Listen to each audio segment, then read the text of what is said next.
Le livre des Nombres, chapitre 13. L'Éternel dit à Moïse, « Envoie des hommes explorer le pays de Canaan que je donne aux Israélites.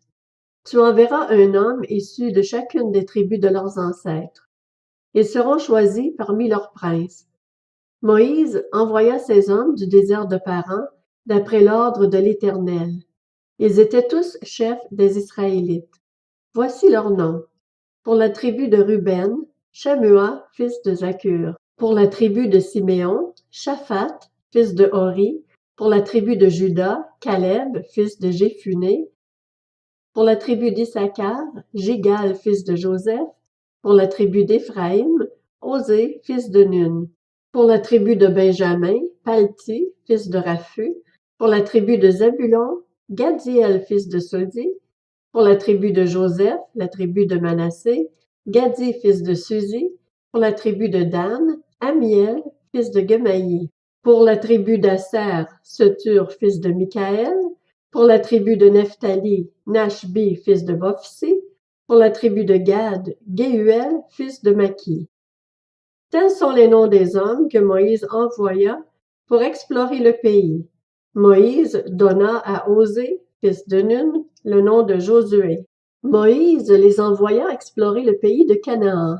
Il leur dit, « Montez ici par le sud, montez sur la montagne et examinez le pays. Vous examinerez comment il est, quel est le peuple qui l'habite, s'il est fort ou faible, s'il est nombreux ou non. Vous examinerez quel genre de pays il habite, s'il est bon ou mauvais, quel genre de ville il habite, si elles sont ouvertes ou fortifiées. Vous examinerez aussi comment est le terrain, s'il est fertile ou pauvre, s'il y a des arbres ou non. Armez-vous de courage et prenez des fruits du pays. » C'était l'époque des premiers raisins. Ces hommes montèrent et explorèrent le pays depuis le désert de Tsin jusqu'à Rehob sur le chemin de Hamath. Ils montèrent par le sud et allèrent jusqu'à Hébron, où se trouvaient Aïman, Sheshai et Talmaï, les descendants d'Anak. Hébron avait été construite 7 ans avant Tsoan en Égypte. Ils arrivèrent jusqu'à la vallée d'Eshcol, où ils coupèrent une branche de vigne avec une grappe de raisin. Ils la portèrent à 2 au moyen d'une perche. Ils prirent aussi des grenades et des figues. On appela cet endroit vallée d'Eshcol à cause de la grappe que les Israélites y coupèrent. Ils furent de retour de l'exploration du pays au bout de 40 jours. À leur arrivée, ils se rendirent auprès de Moïse, d'Aaron et de toute l'assemblée des Israélites à Kadès, dans le désert de Paran. Ils leur firent un rapport, ainsi qu'à toute l'assemblée, et ils leur montrèrent les fruits du pays. Voici ce qu'ils racontèrent à Moïse. « Nous sommes allés dans le pays où tu nous as envoyés.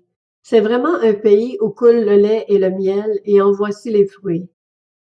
Mais le peuple qui habite ce pays est puissant, les villes sont fortifiées, très grandes. Nous y avons vu des descendants d'Anak. Les Amalécites habitent la région du sud, les Hittites, les Jébusiens et les Amoréens habitent la montagne, et les Cananéens habitent au bord de la mer Méditerranée et le long du Jourdain. » Caleb fit taire le peuple qui murmurait contre Moïse. Il dit, « Montons, emparons-nous du pays, nous y serons vainqueurs. » Mais les hommes qui l'y avaient accompagné dirent, « Nous ne pouvons pas monter contre ce peuple, car il est plus fort que nous. » Et ils dénigrèrent devant les Israélites le pays qu'ils avaient exploré.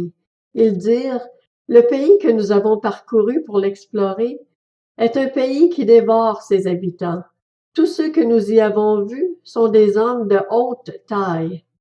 Nous y avons vu les géants, les descendants d'Anak qui sont issus des géants. À nos yeux et aux leurs, nous étions comme des sauterelles. »